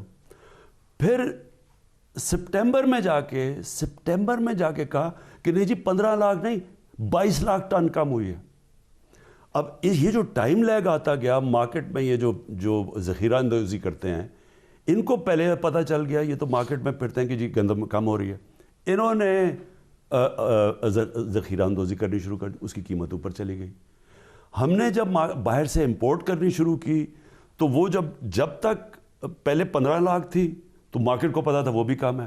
جب پتہ چلا 22 لاکھ ہے جو ہمیں انہوں نے رپورٹ دی، جب تک 22 لاکھ بنائی تو وہ قیمت اوپر چلے گی، پرائیویٹ سیکٹر کی آئے. یہ آگے سے نہیں ہوگا کیونکہ ہم نے اب فیصلہ کیا ہے کہ بجائے یہ جو سسٹم ہے جی صوبوں سے پوچھیں وہ آئے فوڈ ڈپارٹمنٹ، اب سپارکو جو ہماری ایجنسی ہے جو سیٹلائٹ سے، اب ہم ادھر سے امیجز لیں گے. ہم نے اسپیشلی میں نے ان سے میٹنگ کی ہے، اب ہمیں وہاں سے امیجنگ ہوگی، ہمیں بہت پہلے پتہ چل جائے گا کہ ہماری پروڈکشن کتنی ہے. تو یہ صرف میں گندم کا کہہ رہا ہوں کہ یہ انشاءاللہ اب نہیں ہو. ایک اور پرابلم ہوا، ہم نے یہاں سے پنجاب اور سندھ کے پاس گندم پڑی ہوئی تھی، پنجاب نے اپنی گندم مارکیٹ میں پھینکنی شروع کی قیمتیں نیچے لانے کے لیے، سندھ نے کی نہیں. پنجاب نے جولائی سے مارکیٹ میں پھینکنی شروع کی گندم تاکہ وہ قیمتیں نیچے رہیں، سندھ نے نہیں کی، وہ سندھ کے اندر قیمت اوپر چلی گئی. جب وہاں اوپر گئی تو یہاں سے گندم سندھ جانی شروع ہو گئی اور وہاں جا کے ذخیرہ اندوزی شروع ہو گئی. سندھ نے جا کے ابھی اکتوبر کے تیسرے ہفتے کے اندر اپنی گندم ریلیز کی ہے. تو یہ فوڈ میں ابھی بھی کہوں گا کہ جو فوڈ ڈپارٹمنٹ ہے ایگریکلچر، میرے خیال میں یہ فیڈرل سبجیکٹ ہونا چاہیے، کیونکہ اگر فیڈرل گالیاں ہمیں پڑ رہی ہیں کہ گندم مہنگی ہے، اب سندھ تو پھر ایڈمنسٹریشن بھی آپ کے پاس، ایڈمنسٹریشن بھی ہمارے پاس، اب سندھ اگر گندم نہیں اپنی ریلیز کر رہا اور وہاں گندم مہنگی اور یہاں سے وہاں جانی شروع ہو گئی تو ہم تو کچھ نہیں کر سکتے. تو میرے خیال میں یہ جو ہمارے سے غلطی ہوئی ہے 18th امینڈمنٹ کے اندر کہ ذمہ داری اب گالیاں سندھ میں بھی، کراچی میں بھی گالیاں پڑی ہیں ہمیں، اور سندھ حکومت گمر نہیں ریلیز کرے. خان صاحب مافیاز ہیں اس میں، مافیاز چینی کا اس میں بھی ہیں، یہ فلاور ملز کے اندر بھی. کب گرفتار ہوں گے، کب ریکوری ہوگی سر؟ فلاور ملز کے اندر بھی انہوں نے کئی بڑی غلط پریکٹسز جو ہم آہستہ آہستہ پکڑ رہے ہیں. لیکن ہاں یہ 30 سال سے تو یہ بیٹھے ہوئے تھے، ہم تو 2 سال ہوئے ہیں. لیکن جو اب ہم نے دیکھا ہے چینی کا، اب پہلی گورنمنٹ ہے جس نے چینی کے اوپر انکوائری کی، اور اس کے بعد انکوائری کر کے جو کمپٹیشن کمیشن ہے وہ 10 سال سے ان کے اوپر فائن لگا کے بیٹھی تھی کہ 22-23 ارب روپیہ چینی انہوں نے کارٹلز کے اوپر، چینی میں جو مونوپلیز ہیں ان پہ کیا ہوا تھا، مافیاز پہ. وہ سٹے آرڈر تھا، ہم آئے تو وہ سٹے آرڈر ریلیز ہوا ہے، ہم آئے تو انہوں نے چینج کیا ہے، ہم نے کمپٹیشن کمیشن اب وہ عدالت سے سٹے آرڈر ہٹایا ہے، اب ان کو فائن بھی ہے، اور انہوں نے اب پھر کمپٹیشن کمیشن نے بتایا ہے کہ جو شوگر مافیا کیا کر رہا ہے، انہوں نے کیسے قیمتیں اوپر رکھی ہوئی ہیں. یہ آپ دیکھ لیں گے کہ یہ جو ہم نے اس تجربے سے سیکھا ہے، انشاءاللہ آپ دیکھ لیں گے کہ اس کے بعد ہم یہ نہیں ہونے دیں گے. سر معاشی اشاریے بہت اچھے آپ کے بہتر ہوتے چلے جا رہے ہیں، وہ اگر اس کو ہم دیکھتے ہیں اسٹیٹ بینک سے لے لیں یا کہیں سے آپ سے، تو وہ بتا رہے ہیں کہ پاکستان بہتری کی طرف جا رہا ہے. آپ کی سیمٹ کی جو ہے وہ فروخت زیادہ ہو گئی ہے، موٹر سائیکلیں، ٹریکٹر، یہ چیزیں لوگ زیادہ لے رہے ہیں. یہ اور پرسنٹیج میں ہم دیکھیں تو ٹھیک ٹھاک زیادہ ہو رہا ہے. اس کے ثمرات عام آدمی تک کب تک پہنچیں گے؟ کوئی اسیسمنٹ ہے آپ کے پاس؟ دیکھیں عمران، سوائے یہ مہنگائی کے، یہ جو ہمیں، اور کیونکہ بارشوں کی وجہ سے گندم کا ہوا اور یہ چینی فوڈ باسکٹ کے اندر، سوائے اس کے سارے پاکستان کے اکنامک انڈیکیٹرز اس کو صحیح راستے پہ ہیں. سٹاک مارکیٹ، اس کا مطلب مارکیٹ کے اندر کانفیڈنس آ گیا، ریکارڈ پہ سٹاک مارکیٹ چل رہی ہے. روپیہ جو اب ترکی کا 30% روپیہ گرا یہ کووڈ کی وجہ سے، ہمارا پہلے کووڈ سے نیچے گرا، اب خود ہی پیسے ہم ڈالر نہیں پھینک رہے، خود ہی روپیہ اوپر چڑھتا جا رہا ہے، سٹیبل چلا گیا. آج ہماری موڈیز پاکستان کی آؤٹ لک سٹیبل کہہ رہی ہے، انڈیا کی کہہ رہی ہے ڈیٹیریٹ ہو رہی ہے. ٹھیک ہے، یعنی کرونا کے باوجود اس وقت پاکستان کی ریکارڈ سیمنٹ سیلز، ہماری موٹر سائیکل سیلز اوپر چلے گئی ہیں، گاڑیوں کی سیلز اوپر چلے گئی ہیں. آپ یہ دیکھ لیں کہ کنسٹرکشن کے اندر اس وقت جس طرح بوم آ رہی ہے، کئی جگہ لیبر ختم ہو گئی ہے. ٹیکسٹائل کے اندر ایکسپورٹس بڑھ گئی ہیں. ٹیکسٹائلز میں آج فیصل آباد میں پوچھیں جا کے، ان کو اب ٹیکسٹائل لیبر نہیں مل رہی. کہ ساری فیکٹریاں چل رہی ہیں پوری. سو ایک طرف پاکستان اللہ کا شکر ہے صحیح ڈائریکشن پہ ہے. صرف 2 جگہ کے اوپر یہ جو چینی اور آٹے کے اوپر ہمیں اصل مار پڑی ہے, اور وہ میں نے آپ کو وجوہات بتا دی ہیں. لیکن میں یہ سمجھتا ہوں کہ انشاءاللہ جو پاکستان کا جو راستہ ٹھیک ہوا ہے, جو ہم نے اب انسینٹو پیکج دیا ہے, ود ان ایئر یہ آ جائے گا. آپ انشاءاللہ دیکھتے رہیں گے. دیکھیں ہم تھوڑا سا باہر کا بھی پرابلم ہے اس وقت, جو کرونا کی وجہ سے باہر بہت تباہی مچی ہوئی ہے. پاکستان اللہ کا شکر ہے سارے بر صغیر میں سے سب سے تیزی سے نکل رہا ہے. سیم اسٹریٹجی ہوگی دوبارہ آپ کی؟ دیکھیے جی ہماری دوبارہ لہر آ رہی ہے نا, سیم اسٹریٹجی. دیکھیں ہم نے یہ جو کرونا کی پھر لہر آ رہی ہے بدقسمتی سے, ایک تو میں سب کو ابھی بھی کہوں گا کہ پوری طرح ماسک سارے پہن کے پھریں, اس سے بہت فرق پڑ جاتا ہے. لیکن ہم نے کوئی ایسا قدم نہیں اٹھانا جس سے ہماری معیشت کو فرق پڑے. سیم اسٹریٹجی اس کا مطلب ہم نے کوئی بھی, ہم ٹھیک ہے لوگوں کو سوشل ڈسٹنسنگ بھی کہیں گے, SOPs بھی فالو کریں, لیکن ہم نے فیکٹریاں اپنی بند نہیں کرنی. ہم نے اپنی کوئی بھی کاروبار لوگوں کا بند نہیں کرنا. جیسے بے روزگاری ہو, شکر ہے اللہ کا کہ ہمارے اس وقت بے روزگاری کم ہو رہی ہے, لوگوں کو نوکریاں مل رہی ہیں. ہم نے اب لوگوں کو یہ معاشیت کو ہم نے اب متاثر نہیں ہونے دینا. فارن افیئرس پہ سر, اسرائیل کو تسلیم کرنے کا کتنا دباؤ ہے آپ پہ؟ دیکھیں دباؤ تو اس لیے ہے کہ اسرائیل کا بہت بڑا اس وقت ان کا امپیکٹ امریکہ کے اوپر ہے. امریکہ کی جو مڈل ایسٹ پالیسی ہے وہ بڑا, اور ٹرمپ کے دور میں تو بہت زیادہ اسرائیل کا اثر تھا. اب ہمارے لیے تو, میرے لیے تو کبھی یہ سوچ میں دوسری سوچ آئی نہیں کہ ہم اسرائیل کو اس لیے تسلیم نہیں کر سکتے کیونکہ پاکستان کا تو ایک ہمارے قائد اعظم کا موقف چلا آ رہا ہے, جب تک کہ فلسطینیوں کو ان کے حق, ان کا ایک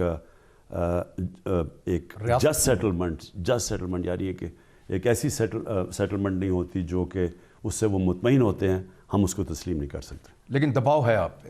یہ دباؤ آپ پہ غیر مسلم ممالک ڈال رہے ہیں یا مسلم برادر ممالک بھی کہہ رہے ہیں کہ کرو؟ میں نام نہیں لے رہا, چھوڑیں اس کو, آگے چلیں, اس کو رہنے دیں. لیکن سر جو لوگ تسلیم کر رہے ہیں ان کے اس عمل سے خوش ہیں آپ؟ کئی ہم چیزیں اس لیے نہیں کہہ سکتے کہ ہمارے ان سے تعلقات اچھے ہیں, ہم ان کو اپسیٹ نہیں کرنا چاہتے, اور انشاءاللہ ہمارے ملک کو اپنے پیر پہ کھڑا ہونے دیں, پھر آپ میرے سے ایسے سوال پوچھیں. سعودی عرب رول اوور سے اگر انکار کرتا ہے تو آپ کے پاس کیا آپشن ہے؟ نہیں, ہمارے پاس سعودی عربیہ نہیں کرے گا. ہمارے تعلقات بالکل ٹھیک ہیں سعودی عربیہ سے. سرینا ہوٹل کے باہر ایک کاؤنٹر لگا ہوا ہے, جب سے انہوں نے 2019 میں 5 اگست پہ انڈیا نے ظلم کیا اور 370 کو ختم کیا. پریکٹیکلی کشمیر کو لے کر ہم کہاں کھڑے ہیں؟ اپوزیشن کہتی ہے کہ سقوط کشمیر ہو گیا. بڑا برا لگتا ہے سننے میں, تکلیف ہوتی ہے, لیکن پریکٹیکلی ہم کہاں کھڑے ہیں سر؟ دیکھیں اور تو چلیں لوگ بات کریں, لیکن یہ جو اپوزیشن ہے اور خاص طور پہ نواز شریف, ان کو تو اپنا منہ بند کرنا چاہیے 2 چیزوں پہ. کبھی ہمارے سے معیشت کے اوپر پوچھنا نہیں چاہیے کیونکہ انہوں نے بیڑا غرق کر کے گیا, گھر کو کنگال کر کے, مقروض کر کے, اور پھر ہمارے سے سوال پوچھ رہے ہیں. اور دوسری چیز, اس نے کشمیر کے لیے کس وقت اپنی آواز بلند کی تھی؟ یہ جب نریندر مودی کو وہاں ملنے گیا تو یہ تو حریت لیڈر سے ملنے سے انکار کر دیا. اس نے اپنے فورن سیکٹری جو تھی تسلیم بیگم جو تھی, انہوں نے کہا ہمیں فورن آفس کو انسٹرکشنز دے, ہندوستان کی تنقید نہیں کر رہی. یہ وہاں جا کے ملتا ہے نریندر مودی کو کھاٹمانڈو میں, اور برکات کہتی ہے کہ پاکستانی فوج سے ڈر کے چھپ کے ملتا ہے اس سے, اور جو اس نے یہاں بلایا, یعنی اس کو تب وہاں وہ پیلٹ گنز نہیں استعمال کر رہے تھے کشمیر کے اندر, تو ایک دفعہ اس کے منہ سے آواز نہیں نکلتی تھی. اور نریندر مودی کہتا تھا نواز شریف بہت اچھا ہے لیکن آرمی چیف اس وقت راحیل شریف بہت برا ہے. اچھا سر, میں ایک چیز چھوٹی سی پوچھنا بھول گیا کہ پاکستان کو لالچ بھی دیا گیا اسرائیل کو تسلیم کرنے کے لیے کہ یہ بھی مل جائے گا وہ بھی مل جائے گا؟ کیونکہ میری انفارمیشن کے مطابق تو آپ کو لالچیں آتی ہیں کہ آپ اسرائیل کو تسلیم کریں تو بے شمار مسائل آپ کے حل. کون سے؟ عمران دیکھیں, زندگی کمپرومائز کا نام ہے. کمپرومائز آپ کو کرنی پڑتی ہے, لیکن آپ کو فیصلہ یہ کرنا پڑتا ہے کہ کون سی کمپرومائز میں نے کرنی ہے اور کون سی نہیں کرنی. ہمارے نبی صلی اللہ علیہ وسلم نے صلح حدیبیہ پہ کمپرومائز کی بڑے مقصد کے لیے, لیکن جب بڑے مقصد پہ وہ آتے تھے نا کہ جی آپ ادھر سے ہٹ جائیں کہ اللہ ایک ہے, تو انہوں نے کہا اگر چاند ایک ہاتھ میں رکھ دو اور سورج تب بھی نہیں میں کروں گا. تو آپ اپنے مین آبجیکٹو کے اوپر کبھی کمپرومائز نہیں کرتے. لالچ دیا انہوں نے, جو بھی آپ کو ظاہر ہے انسینٹیوز دیے ہوں گے اور باقیوں کو بھی دیے ہوں گے, لیکن آپ کی معیشت کو بہتر کرنے, آپ کو فیٹ اپ کرنے, ظاہر ہے سب کو پتہ ہے ہمارے حالات کیا ہیں, اس طرح کے ملتے ہوں گے, تو اس کو چھوڑیں. لیکن میں صرف آپ کو یہ کہہ رہا ہوں کہ میرے سے آپ کبھی بھی آپ کمپرومائز اگر دیکھیں گے تو وہ ہوں گے بڑے مقصد کو پہنچنے کے لیے, کبھی بڑے مقصد کے اوپر کمپرومائز نہیں ہوگا. بھارت میں ڈیفنس اینالسٹ یہ کہہ رہے ہیں اور لگاتار کہہ رہے ہیں کہ پاکستان اور چین کے درمیان جو دفاعی شراکت داری ہے وہ بہت زیادہ بڑھ گئی ہے, اور ایسی ماضی میں کوئی مثال دیکھنے کو نہیں ملی. انہیں یہ لگتا ہے کہ جب بھی کبھی چین کے ساتھ جنگ ہوتی تھی پاکستان بیچ میں نہیں آتا تھا, اور ایسا ہوا ہے, اور جب کبھی پاکستان کے ساتھ لڑائی ہوتی تو چین کبھی بیچ میں نہیں آتا تھا. وہ پہلی دفعہ اس کو کنسیڈر کر رہے ہیں کہ 2 فرنٹ وار ان کو لڑنی پڑ سکتی ہے اس دفعہ, کیونکہ چین اور پاکستان دونوں پہلے کی طرح نہیں ہیں.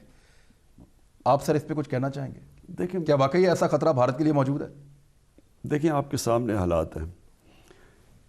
امریکہ نے فیصلہ کیا کہ بھارت ایک وہ ملک ہے جو انہوں نے رکھنا ہے چین کو کاؤنٹر بیلنس کرنے کے لیے.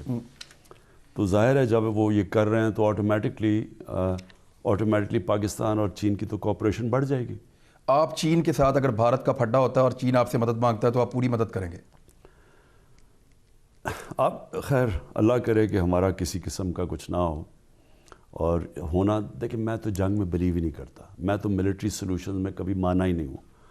آپ ملٹری سلوشن میں نے تو یہ جو سعودی عربیہ محمد بن سلمان ہیں شہزادے, میں نے ان کو کہا کہ مجھے پڑھنے دیں, یہ یمن کی جنگ ہم ختم کر سکتے ہیں. ایران تیار تھا, ایران سے میں ملا, وہ تیار تھے. تو انہوں نے بہرحال ان کو جنگ پسند تھی سر؟ نہیں جنگ نہیں پسند. سب کو غلط فہمی یہ ہو جاتی ہے. جب جنرل مشرف کو بھی میں کہہ رہا تھا کہ ہمیں نہیں امریکہ کی جنگ میں اپنے فوجی نہیں بھیجنے چاہیے قبائلی علاقے میں, تو مجھے بھی تب بھی یہی بات کی یہ چند ہفتے کی بات ہے, یہ ہمیشہ چند ہفتے ہی لگتے ہیں. یہ سب سے بڑی غلطی کرتے ہیں کہ جنگ بجے چند ہفتوں کی بات ہے. ہوتا کیا ہے, آپ جب آپ خون کرتے ہیں, جب آپ ملٹری ایکشن کرتے ہیں, اس کے پھر انانٹینڈڈ کانسیکوینسز ہوتے ہیں, یعنی وہ ہوتے ہیں جو آپ کو پتہ ہی نہیں ہوتا. اب دیکھیں 5 سال سے چل رہی ہے وہ یمن کی جنگ, حالانکہ وہ ہم بیچ میں پڑھ سکتے تھے. اب وہ سنائے کوشش کر رہے ہیں. بہرحال میرا پوائنٹ یہ ہے کہ ملٹری سلوشن حل نہیں. But you will stand with China in any case. وہ تو ہمارا آٹومیٹکلی ان سے تعلقات بہت اچھے, دفاعی لحاظ سے, ہر لحاظ سے. اور ظاہر ہے اب میں آگے کیا کہوں. بٹ ٹھیک ہے خان صاحب, مجھے یہ بتائیں کہ گلگت بلتستان کو لے کر بہت اچھا, چلیں میں آپ کو ایک مثال دے دیتا ہوں سر. قراباغ کو انہوں نے آزاد کروا لیا لڑ کے آذربائیجان نے, اور جب وہ جشن منا رہے ہیں نا تو ان کے پاس 3 جھنڈے ہیں, ایک آذربائیجان کا, ایک ترکی کا اور ایک پاکستان کا. تو سر لڑکے ہی لیا انہوں نے, کوئی جھولی میں ڈال کے تو آزادی دے گا نہیں. لیکن دیکھیں وہ بڑا ایک ڈفرینٹ سچویشن ہے. وہ تو ایسا سچویشن ہے کہ وہ حصہ ساری دنیا اکنالج کرتی ہے, انٹرنیشنل کمیونٹی اکنالج, وہ ڈسپیوٹڈ بھی نہیں ہے. کشمیر ڈسپیوٹڈ ہے پاکستان کے. کشمیر کے لوگ ایک ریفرینڈم کے ذریعے فیصلہ کریں گے ہندوستان یا پاکستان کی طرف جانا ہے. یہ جو نگرونا قراباغ ہے یہ تو ڈسپیوٹ بھی نہیں ہے, یہ تو دنیا اکنالج کرتی ہے کہ آذربائیجان کا حصہ ہے. تو وہ تو انہوں نے اپنا حصہ لیا ہے, لیکن لڑائی کر کے لیا ہے سر, کوئی دلوا نہیں سکا. اس میں کوئی شک نہیں, اور یہ بڑا انہوں نے دلیر کام کیا ہے, لیکن اپنا حصہ ہے ان کا. آپ کو دنیا پہ اس بات کا ٹرسٹ ہے کہ دنیا آپ کو کشمیر لے دے گی ٹیبل پہ بیٹھ کے, یا آزاد کروا دے گی؟ دیکھیں میں آپ کو عمران, میں وہ کہتا ہوں جو میرا دل کہہ رہا ہے. میرے خیال میں کہ کشمیر جو انہوں نے کیا ہے نریندر مودی نے 5 اگست کو پچھلے سال, میرے خیال میں وہ وہاں پہنچ گئے ہیں کہ اب ان کے پاس آپشنز ختم ہو گئی ہیں. اب یہ لیڈرز کو چھوڑ رہے ہیں, ان کے جو اب لیڈرز چھوٹیں گے, کیونکہ زیادہ دیر تو یہ ہوپ یہ کر رہے تھے کہ وہ کرش ہو جائیں گے, وہ کرش نہیں ہوئے. کشمیر ویسے کے ویسے ہی کھڑے ہیں, وہ آزادی چاہ رہے ہیں. اب یہ کوشش کر رہے ہیں باہر سے لوگوں کو وہاں لا کے سیٹل کریں. یہ بہت بڑا, یہ بھی ایک اور فتنہ پیدا کرنے والے ہیں, اور بھی کشمیریوں کو اکٹھا کر دیا ہے انہوں نے. اب کوئی کشمیر میں سیاست نہیں کر سکے گا جو پرو انڈیا ہو. ٹھیک, پہلے ان کے پاس پرو انڈین پولیٹیشنز تھے, اب جو حالات ہیں اب بہت مشکل ہیں. تو میرے خیال میں یہ کشمیر اب آزادی کی طرف جائے گا. کشمیر لینا پڑے گا یا مل جائے گا؟ نہیں میرے خیال میں کشمیر پولیٹیکل موومنٹ سے آزاد ہو جائے گا. ٹھیک. گلگت بلتستان کو لے کر بھارت کو بہت زیادہ تکلیف ہے. یہ وہ واحد زمینی راستہ ہے جو بھارت کو افغانستان سے ملا سکتا ہے اور پاکستان کو چین کے ساتھ ملاتا ہے. آپ نے صوبہ بنانے کا اعلان کر دیا ہے. اس میں دو چیزیں ہیں سر. ایک تو ٹیکنیکلی جب آپ اس کو صوبہ بنائیں گے تو اس کا اس استصواب رائے کے اندر کیا کردار ہوگا جو بین الاقوامی سطح پہ آپ توقع کر رہے ہیں کہ کسی دور میں جا کے ہو جائے گا, وہ کس طرح کی آپ سیٹلمنٹ کریں گے؟ نمبر دو, بھارت اس کے اوپر ہر قسم کی کوشش کر رہا ہے کہ یہ صوبہ نہ بنے. کس طریقے سے آپ بنا رہے ہیں صوبہ؟ دیکھیں سب سے پہلے تو سمجھ جائے نا کہ ایشو کیا ہے, بھارت کیوں انٹرسٹڈ ہے. بھارت ایک دفعہ ایک اس طرح بھی انٹرسٹڈ ہے. ویسے وہ اگر آج ہم مان جائیں کہ اچھا جی کشمیر آپ کا جو مقبوضہ کشمیر ہے وہ آپ کا ہے, تو وہ مان جائیں گے یہ بھی ہمارا ہے, وہ تو کوئی ایشو نہیں ہے. وہ صرف اس کو لیوریج استعمال کرتے ہیں کیونکہ ہم کہتے ہیں کہ وہ ڈسپیوٹڈ ٹیریٹری ہے اور ان کو موقع دیں کہ وہ فیصلہ کریں سیلف ڈٹرمنیشن کہ وہ کس کے ساتھ جانا چاہتے ہیں, اس لیے وہ لیوریج استعمال کریں. لیکن یہ گلگت بلتستان کے لوگوں کے لیے برا ہے. اب وہ سسپینڈڈ ان کا سٹیٹس ہے, وہ بیچارے ان کو ابھی سے ان کو سمجھ نہیں آتی کہ ہم ہیں کیا, ان کو رائٹس نہیں ملتے, وہ ان کے اندر ایک پوری ایک بے تابی ہے. تو ان کے لیے گلگت بلتستان کے لوگوں کے لیے کہ بڑا امپورٹنٹ تھا پروویژنل سٹیٹس دینا, تاکہ ان کو کچھ یعنی اس کے ایک بڑے پازیٹیو اثرات جائیں گے گلگت بلتستان میں. اور اسپیشل سٹیٹس آپ بنا کر دیں گے یا بالکل ہمارے صوبوں کی طرح باقی کی طرح ہو جائے گا؟ نہیں, پروویژنل سٹیٹس باقی صوبوں کی طرح دیں گے ایگزیکٹلی ویسا ہی. لیکن آگے اگر بڑی پکچر آپ دیکھیں تو ہم نے تو کشمیر یہ سارا جو گلگت بلتستان اور کشمیر ہے اس کو ڈیوائیڈ کر دیا, اور جو ہم نے نقشہ بنایا جو نیا نقشہ ہے, اور وہ نقشہ ہم نے اس لیے بنایا کہ ہندوستان نے نقشہ بنا دیا کہ انہوں نے سارا علاقہ لے لیا, ہم نے وہ, لیکن ہمارا زیادہ حق بنتا ہے کیونکہ جب بھی یہ ریفرینڈم ہوگا ہندوستان کو پتہ ہے کہ پاکستان میں آ جائے گا, وہ اس لیے وہ ریفرینڈم نہیں کرا رہے, تو ہمارا تو زیادہ حق ہے اس میں.